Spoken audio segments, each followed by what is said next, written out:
Professora sim, tia não. Cartas a quem ousa ensinar. Essa obra do Paulo Freire foi escrita num formato diferente. Não foi escrita apenas em capítulos, como estamos acostumados a ver, mas foi escrita em cartas, o que traz uma certa proximidade entre o autor e o leitor. E agora que já podemos entender a mensagem da primeira carta, creio que está na hora de entendermos também a mensagem da segunda, a qual Paulo Freire intitulou "Não deixe que o medo do difícil paralise você". Ele inicia essa carta com a seguinte frase: "Creio que o melhor ponto para começar é considerar a questão da dificuldade, a questão do difícil, em face do que o medo se situa". Bem, talvez você esteja se perguntando o que o medo tem a ver com o eixo educacional que o Paulo Freire sempre defendeu e sempre trouxe em suas obras. Bem, o nosso cérebro ele não funciona como um software ou como um site de buscas, no qual a gente simplesmente lança uma pergunta e milhares de respostas surgem. Às vezes é difícil para um estudante lidar com essa pressão, lidar com a dificuldade de entender determinado assunto, ou lidar com a dificuldade de entender um simples texto. Com relação a isso, o autor disse o seguinte: mas, nesta relação, obviamente, se acha também a figura do sujeito, que tem medo do difícil ou da dificuldade, ou que teme não poder contornar as dificuldades para finalmente entender o texto ou produzir a inteligência do texto. Às vezes, o medo é tão grande que você simplesmente paralisa.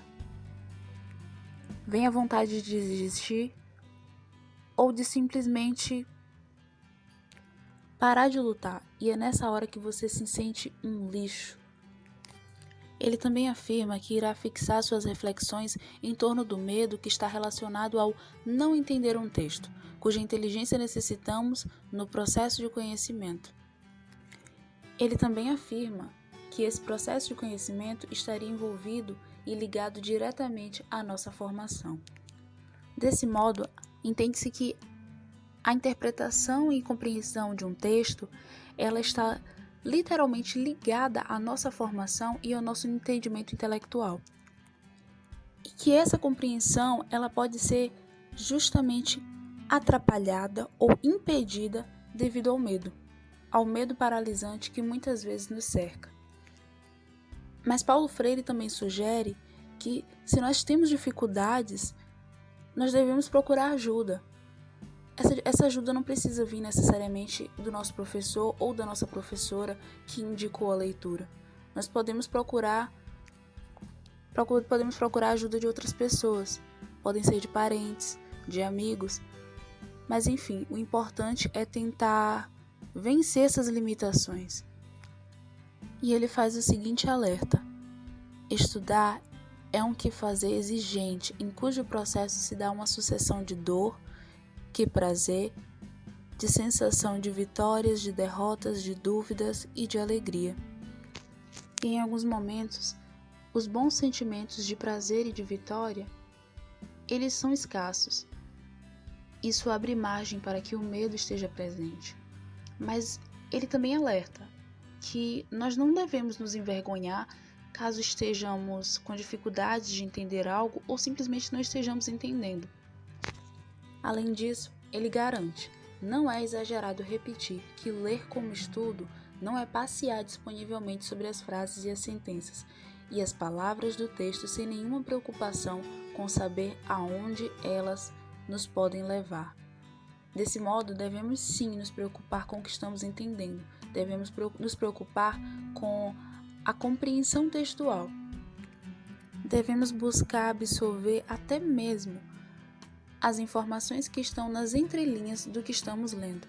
E ele alerta: outra ameaça ao cumprimento da tarefa difícil e prazerosa de estudar, que resulta da falta de disciplina, de que falei, é a tentação que nos persegue de, durante a leitura, largarmos a página impressa e voarmos com a imaginação para bem longe.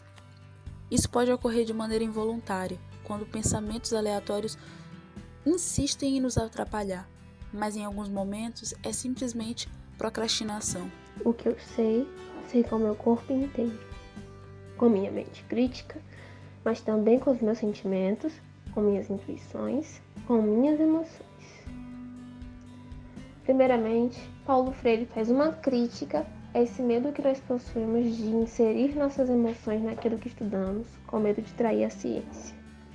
Porém, devemos pensar que, se criticarmos nossas emoções com rigor, poderemos criar um estudo muito mais produtivo e rico. Em última análise, a leitura de um texto é uma transação entre o sujeito leitor e o texto, como mediador do encontro do leitor com o autor do texto. Nessa frase, Freire está falando sobre a mediação que o texto faz entre o autor e o leitor. Ele também diz que o leitor deve reescrever criticamente o que foi dito pelo autor, sem trair suas ideias, criando assim a inteligência do texto. Ele também faz a ressalva de que ler e escrever são processos que devem estar sempre ligados e nunca dicotomizados, ou seja, nunca separados. No fundo, a leitura em grupo faz emergir diferentes pontos de vista que, expondo-se uns aos outros, enriquecem a produção da inteligência do texto. Novamente, ele faz referência à inteligência do texto, né?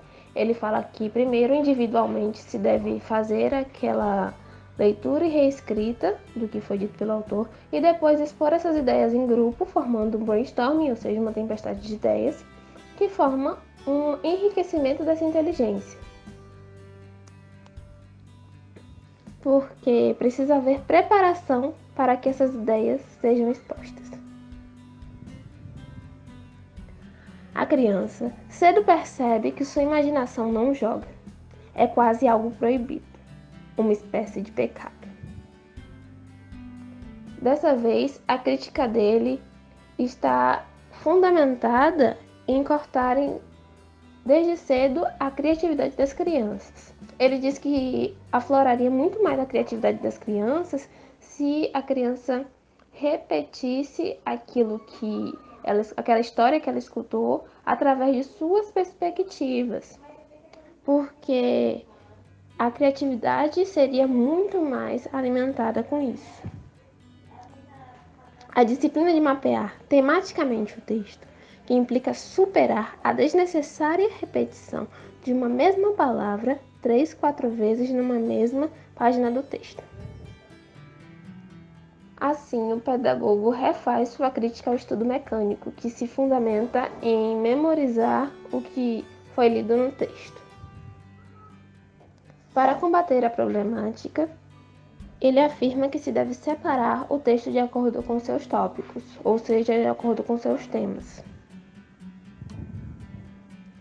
É preciso, finalmente, que os educandos, experimentando-se cada vez mais criticamente na tarefa de ler e de escrever, percebam as tramas sociais em que se constitui e se reconstitui a linguagem, a comunicação e a produção do conhecimento.